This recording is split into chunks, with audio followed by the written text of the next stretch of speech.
Hello everybody, Chris here, and in this video I want to show you guys how we can fill in the sides of a vertical video or image. Basically anything that doesn't have that perfect video 16:9 aspect ratio, you can fill in the sides with a blurred out copy of the original image. So for instance, I have this fake Instagram post I made the other day. It's an image that does not have that 16:9 aspect ratio. So if we put it in a video or we want to use it as a thumbnail, it's going to have black space to the sides. One way to deal with this would be to put in a background image behind this Instagram post, but another option is what's called a blinking fill effect.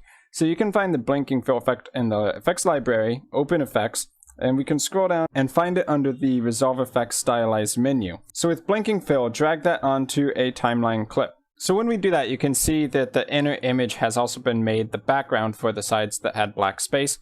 If we go over to open effects, we can customize this effect. Assuming you want the blinking fill to fill up the entire screen here, you're either going to be using zoom mode as stretch to timeline or zoom to timeline. The difference is that stretch to timeline is going to be taking the original image and stretching it both horizontally and vertical, but then zoom to timeline is going to zoom in on the center point with the same aspect ratios. So the dog in the center can still be recognized as having the same width to height ratio in the background that it does in the photo. In most cases, I probably prefer this as the zoom mode. So from there, you can customize some of the other settings. Blend edges will take the hard edge here, and instead it will be more of a fade from the original image to the background rather than a hard cutoff. So if I add in some blending edge, you see that it gets that kind of soft brush effect. So you can also control the amount of blur in the background. You can lower that down if you want the image to be very clear in the background, but in most cases you'd want to leave that reasonably blurred out. So leaving it somewhere in the 0.6 to 0.7 range is good. And if you'd like to overlay a certain color on top of the background to make it less recognizable, you can add in some fade amount here. So having a fade of white basically takes all of that and adds white on top of it, making it harder to recognize exactly what's in the background. You can of course change the color for that, so if you wanted it to fade with red or something ridiculous, you can do that.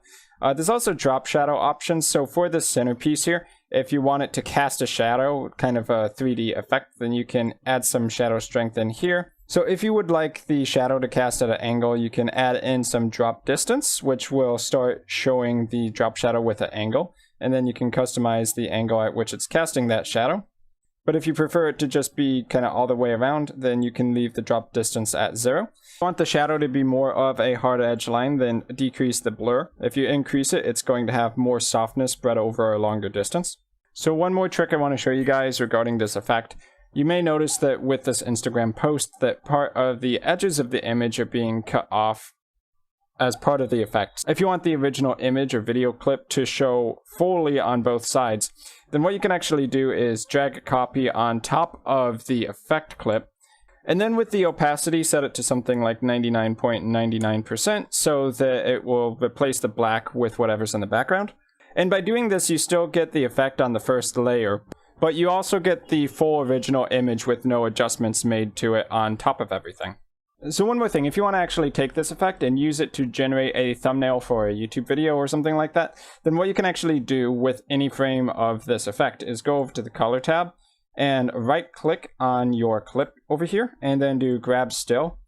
Right click on your still, which will show up in the gallery. You can toggle that on and off in the top left hand corner, and then right click it and do export.